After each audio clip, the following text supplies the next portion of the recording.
నమస్కారం, మీరు చూస్తున్నది అనేక వార్తలను మీకు అందిస్తున్న రుద్ర న్యూస్.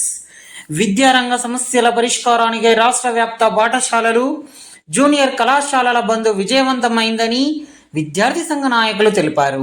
ప్రైవేట్ పాఠశాలల ఫీజు నియంత్రణ చట్టం అమలు చేస్తామన్న ప్రభుత్వం మౌనంగా ప్రేక్షక పాత్ర పోషిస్తుందని, జూనియర్ కళాశాలలో ఈ రోజు నెలకొన్న సమస్యలు పరిష్కరించకుండా మధ్యాహ్న భోజనం పెట్టకుండా తీవ్రంగా నిర్లక్ష్యం చేస్తున్న వైఖరికి నిరసనగా మరియు పెండింగ్లో ఉన్న ఫీజు రియంబర్స్మెంట్, స్కాలర్షిప్ల బకాయిలను తక్షణమే విడుదల చేయాలంటూ డిమాండ్ చేస్తూ ధర్నాలు, ర్యాలీలు నిర్వహిస్తూ ప్రభుత్వ విద్యా సంస్థలను పీడీఎస్యు, ఎస్ఎఫ్ఐ, ఏఎస్ఎఫ్, ఏఐపిఎస్యు విద్యార్థి సంఘం నాయకులు బైకట్ చేశారు.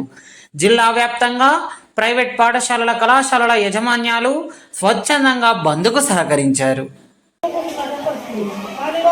గవర్నమెంట్ మనకి ఇవ్వాల్సినటువంటి స్కాలర్షిప్ డబ్బులు కానీ రియంబర్స్మెంట్ డబ్బులు కానీ ఇవాళ ఇవ్వకుండా దాదాపు 8,000 కోట్ల పైసలకు వాళ్ళ పెండింగ్ బకాయిగా ఇస్తున్నటువంటి ఒక పరిస్థితి. అంటే స్కాలర్షిప్ రియంబర్స్మెంట్ ఉండడం వల్ల వాళ్ళ కాస్త కూర్చో పేద పిల్లలు ఇవాళ కాలేజీలలో పోయి వాళ్ళ ఇంటర్మీడియట్ కాలేజీలలో పోయి చదువుకోగలుగుతుంది. డిగ్రీ కాలేజీలో అంటే రాష్ట్రంలో అధికారం చేపట్టినటువంటి కాంగ్రెస్ ప్రభుత్వం విద్యారంగంలో నెలకొన్నటువంటి సమస్యలను, విద్యారంగ సమస్యలను పరిష్కరించకుండా తీవ్రంగా నిర్లక్ష్యం చేస్తూ ఉన్నటువంటి పరిస్థితి.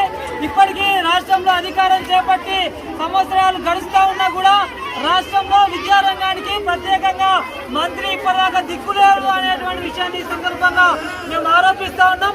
అదేవిధంగా ప్రైవేటు పాఠశాలల్లో ఫీజు నియంత్రణ చట్టాన్ని అమలు చేస్తామన్నటువంటి ఇవాళ ప్రభుత్వం నోరు మెదపకుండా ఇవాళ నిర్లక్ష్యంగా ఇవాళ ప్రేక్షక పాత్ర వహిస్తూ ఉన్నటువంటి పరిస్థితి.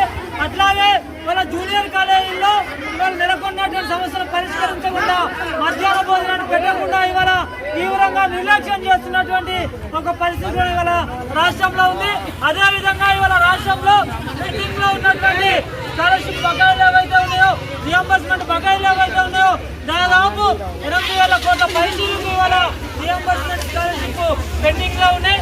తక్షణమే ఆ బకాయిలను విడుదల చేయాలని చెప్పేసి మన వామపక్ష విద్యార్థి సంఘాల తరఫున చాలా తీవ్రంగా ఇవాళ రాష్ట్ర కేబినెట్ మంత్రులు కలిసినాం, రాష్ట్ర ముఖ్యమంత్రి కలిసినాం, ఇవాళ ధర్నాలు చేసినాం, ర్యాలీలు చేసినాం, ఆందోళన చేసినా కూడా సమస్యలను పరిష్కరించకుండా మొండిగా నిర్వహించడం వలన ఇవాళ జూలై 23వ తారీఖు రోజు రాష్ట్ర వ్యాప్తంగా పాఠశాలలు, జూనియర్ కళాశాల బంద్కు వామపక్ష